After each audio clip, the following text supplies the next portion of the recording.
नमस्कार, मैं मुस्कान सिंह और आप देख रहे हैं के न्यूज़ इंडिया। वक्त हो चुका है बुलेटिन्स का। रुक कर लेते हैं सुर्खियों का। दिल्ली से आपको जानकारी बता, भारतीय स्ट्राइक में मारे गए आतंकियों की सूची। 7 मई को ऑपरेशन सिंदूर में मारे गए आतंकी।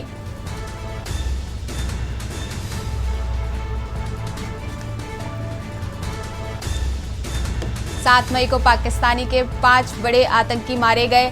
मुदस्सिर, खादियान खास, लश्कर-ए-तैयबा ढेर। दिल्ली से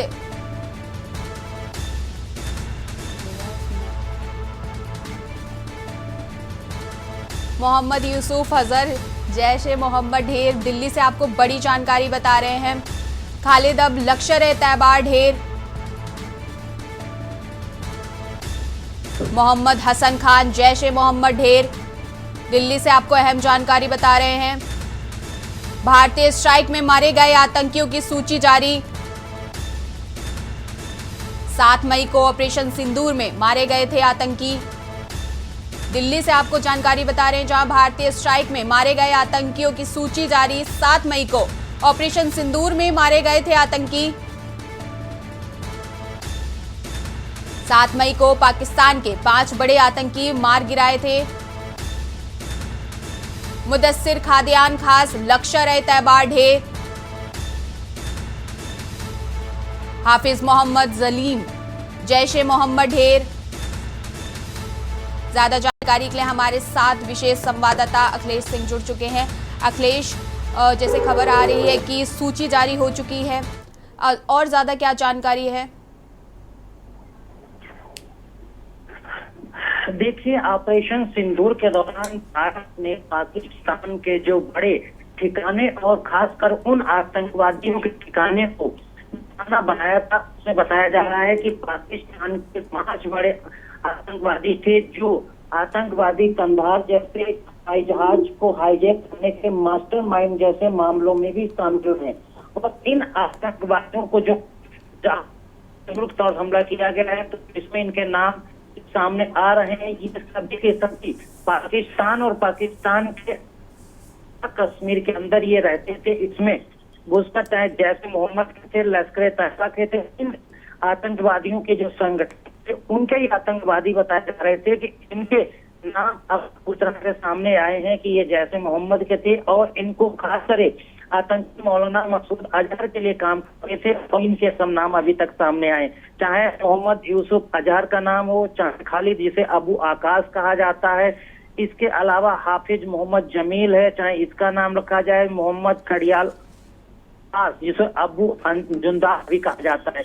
तो इन आतंकवादियों के नाम आए। 5वां नाम मोहम्मद हसन खान है, ये जैसे है और ये पाकिस्तान के पाक अधिकृत कश्मीर क्षेत्र में इसका ठिकाना था। वहां से ये आतंकवादी गतिविधियों को संचालित करता था और दहशतगर्दी में शामिल रहता था। और इसी तरह से अगर खालिद के बीच बात की जाए तो लश्कर-ए-तैयबा से संबंध रहता था। और ये जम्मू कश्मीर के आतंकवादी हमले हुए हैं और खासकर उनमें ये इसका हाथ बताया जा रहा है मोहम्मद यूसुफ है, ये जैसे मोहम्मद का आतंकवादी है और ये मजहर असूद का खास है और इसको रिश्तेदारी में सब उसका साला भी कहा जाता है। तो ये भी था। तो इस तरह से कह सकते हैं जैसे मोहम्मद से जुड़ा आतंकी, ये सब इस तरह के टॉप कमांडर्स थे उनके। और जो आतंकवादी गतिविधियां हैं, जो दहशतगर्दी के जो घटनाएं अंजाम दी जाती हैं, उनमें सभी मास्टरमाइंड के तौर पर जाने जाते हैं। मुस्कान जी अखिलेश जी, बहुत बहुत धन्यवाद आपका ज्यादा जानकारी के लिए। आपको दिल्ली से अहम जानकारी बता रहे हैं मोहम्मद यूसुफ असफ, खालिद अब लश्कर-ए-तैयबा ढेर। दिल्ली से आपको बड़ी खबर बता रहे हैं। ऑपरेशन सिंदूर से बड़ी जानकारी आपको बता रहे हैं मोहम्मद हसन खान, जैश-ए-मोहम्मद ढेर। दिल्ली से आपको खबर बता रहे हैं भारतीय स्ट्राइक में मारे गए आतंकियों की सूची जारी। 7 मई को ऑपरेशन सिंदूर में मारे गए आतंकी। 7 मई को पाकिस्तान के 5 बड़े आतंकी मार गिराए गए थे। मुदस्सिर, खादियान खास, लश्कर-ए-तैयबा ढेर। खबर आपको दिल्ली से बता रहे हैं, जहां पीएम मोदी की हाई लेवल मीटिंग जारी। तीनों सेना प्रमुखों के साथ पीएम मोदी की बैठक। रक्षा मंत्री और सीडीएस भी बैठक में शामिल। दिल्ली से आपको बड़ी जानकारी बता रहे हैं, रक्षा मंत्री और सीडीएस भी बैठक में शामिल। रक्षा मंत्री और सीडीएस भी बैठक में शामिल। पीएम मोदी के साथ मीटिंग जारी। एनएसए अजीत डोभाल भी बैठक में मौजूद। दिल्ली से आपको बड़ी जानकारी बता रहे हैं। पीएम मोदी की हाई लेवल मीटिंग जारी। दिल्ली से आपको यह जानकारी बता रहे हैं जहां पीएम मोदी की हाई लेवल मीटिंग जारी है। तीनों सेना प्रमुखों के साथ पीएम मोदी की बैठक। रक्षा मंत्री और सीडीएस भी बैठक में शामिल। एनएसए अजीत डोभाल भी बैठक में मौजूद। दिल्ली से आपको यह खबर बता रहे हैं। पीएम मोदी की हाई लेवल मीटिंग जारी। ऑपरेशन सिंदूर से जुड़ी हुई आपको बड़ी जानकारी बता रहे हैं जहां तीनों सेना प्रमुखों के साथ पीएम मोदी की बैठक जारी। रक्षा मंत्री और सीडीएस भी बैठक में शामिल। एनएसए अजीत डोभाल भी बैठक में मौजूद। पीएम मोदी की हाई लेवल मीटिंग जारी। आपको दिल्ली से बड़ी खबर बता रहे हैं। तीनों सेना प्रमुखों के साथ पीएम मोदी की बैठक। रक्षा मंत्री और सीडीएस भी बैठक में शामिल। ऑपरेशन सिंदूर से जुड़ी हुई आपको बड़ी जानकारी बता रहे हैं जहां एनएसए अजीत डोभाल भी बैठक में मौजूद।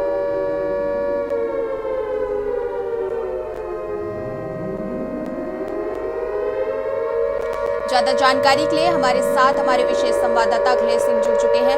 अखिलेश, पीएम मोदी की मीटिंग जारी है। रक्षा मंत्री और सीडीएस भी बैठक में शामिल हैं और तीनों सेना के प्रमुख भी शामिल हैं। और किस विषय में चर्चा हो सकती है, किस विषय में चर्चा की जानकारी मिल रही है?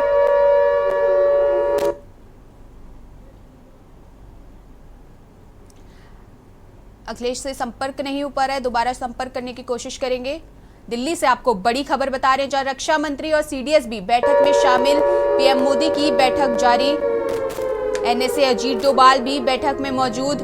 दिल्ली से आपको बड़ी खबर बता रहे हैं। पीएम मोदी की हाई लेवल मीटिंग जारी। ऑपरेशन सिंदूर से जुड़ी हुई आपको बड़ी खबर बता रहे हैं। तीनों सेना प्रमुखों के साथ पीएम मोदी की बैठक जारी। रक्षा मंत्री और सीडीएस भी बैठक में शामिल।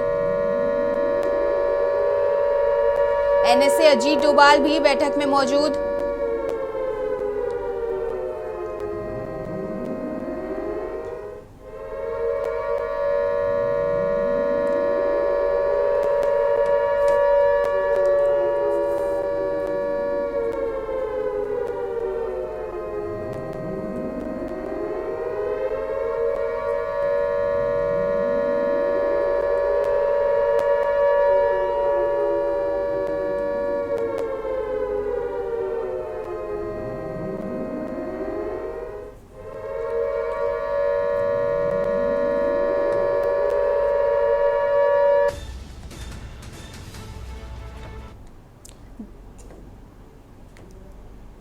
ज्यादा जानकारी के लिए हमारे साथ विशेष संवाददाता अखिलेश सिंह जुड़ चुके हैं।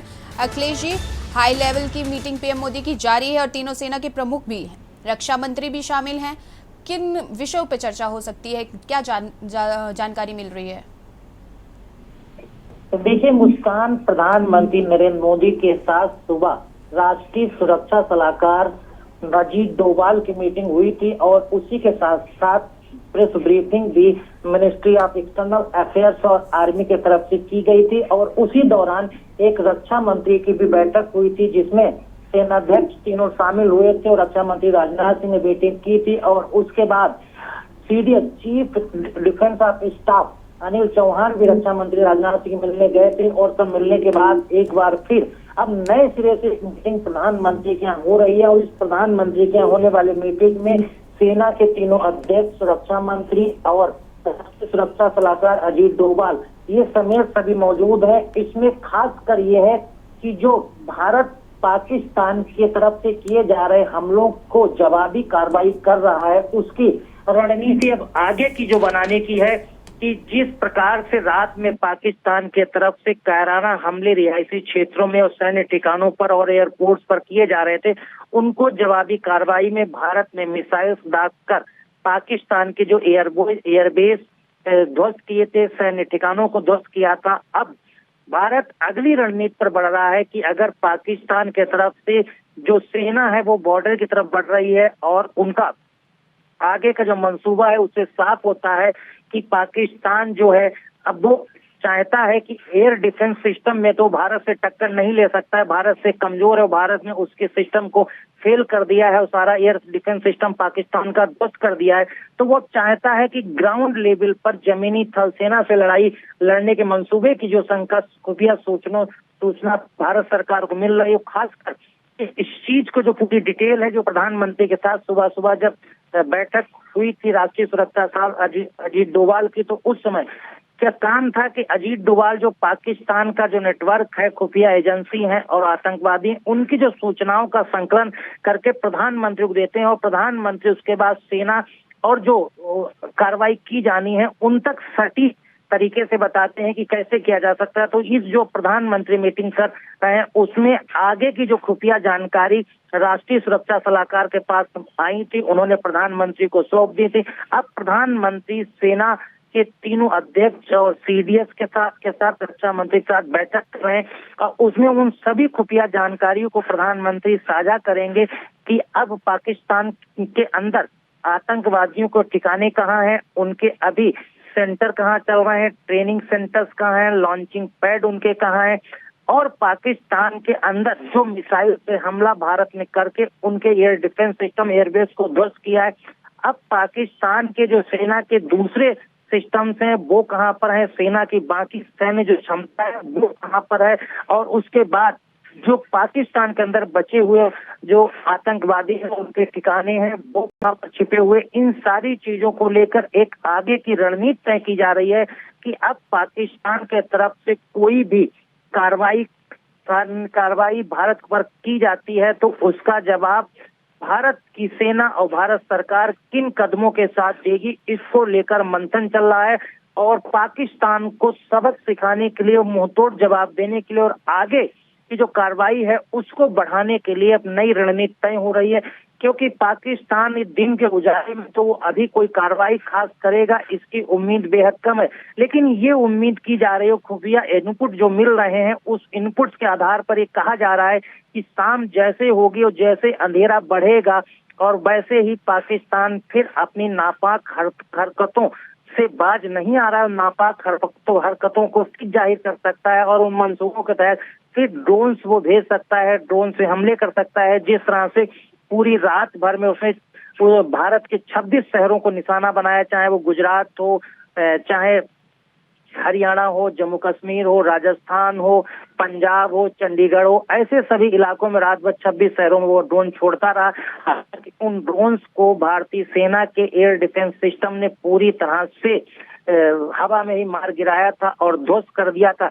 लेकिन अब ये आगे की तैयारी के साथ बैठक हो रही है क्योंकि जो भी इनपुट राष्ट्रीय सुरक्षा सलाहकार अजीत डोभाल को मिले थे वो सबके सब प्रधानमंत्री को अपडेट कर दिए थे। अब प्रधानमंत्री तीनों सेना अध्यक्ष के साथ, रक्षा मंत्री के साथ और सीडीएस के साथ बैठक करके अब जो अगली कार्रवाई शाम को पाकिस्तान की तरफ से शुरू होगी उसका जवाब कैसे देना है, मुंहतोड़ जवाब कैसे देना है और किस तरह के अब हमलों को अंजाम दिया जाना है।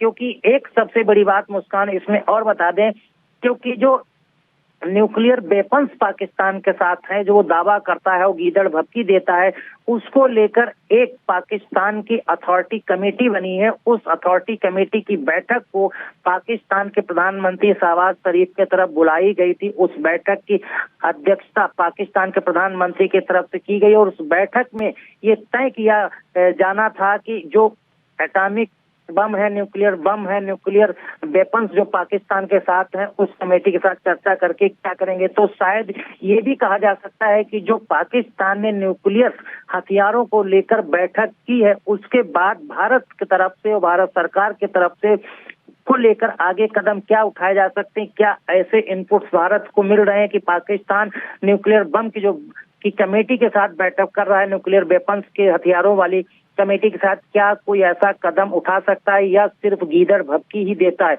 तो इन तमाम चीजों के एहतियात के तौर पर प्रधानमंत्री बैठक कर सकते हैं और कर रहे हैं। उस बैठक में पाकिस्तान के तरफ से कोई भी कदम उठाया जाता है उसको मुंहतोड़ जवाब देने के लिए तैयार रहने के लिए सेना को सारे जो डिफेंस सिस्टम है और सारी ताकत जो भारत सरकार के पास और भारत के अंदर मौजूद है, जिससे अपने दुश्मनों को सबक सिखाया जा सके। अगर दुश्मन आंख उठा के देखता है तो उसकी आंख को किस तरह से फोड़ा जा सकता है, और अगर वो मुंह उठा के देखता है तो कैसे मुंह तोड़ जवाब दिया जा सकता है। तो इन तमाम चीजों की रणनीति तैयार हो रही है। और आज ये कहा जा सकता है मुस्कान, अगर पाकिस्तान के तरफ से शाम के अंधेरे होते ही रात में अगर उसने फिर उसी तरह के कायराने हमले शुरू किए, ड्रोन छोड़ना शुरू किए, तो भारत बड़ी कार्रवाई आज पाकिस्तान के ऊपर कर सकता है। और वो बड़ी कार्रवाई में पाकिस्तान को भारी नुकसान हो सकता है। जिस तरह से एयरबेस और सैन्य ठिकाने ध्वस्त किए गए थे, और आगे अगर ऐसी ही कायराना हरकत पाकिस्तान करता है तो आज उम्मीद की जा सकती है कि भारतीय सेना पाकिस्तान पर वो बड़ी कार्रवाई करेगी जिसमें उसका बचा खुचा एयर डिफेंस सिस्टम और बाकी सैन्य ठिकानों के भी नष्ट नाबूद कर सकती है भारतीय सेना। मुस्कान। जी अखिलेश, बहुत बहुत धन्यवाद आपका ज़्यादा जानकारी के लिए। दिल्ली से आपको बड़ी खबर बता रहे हैं, जहां पीएम मोदी की बैठक जारी, रक्षा मंत्री और सीडीएस भी बैठक में शामिल हैं।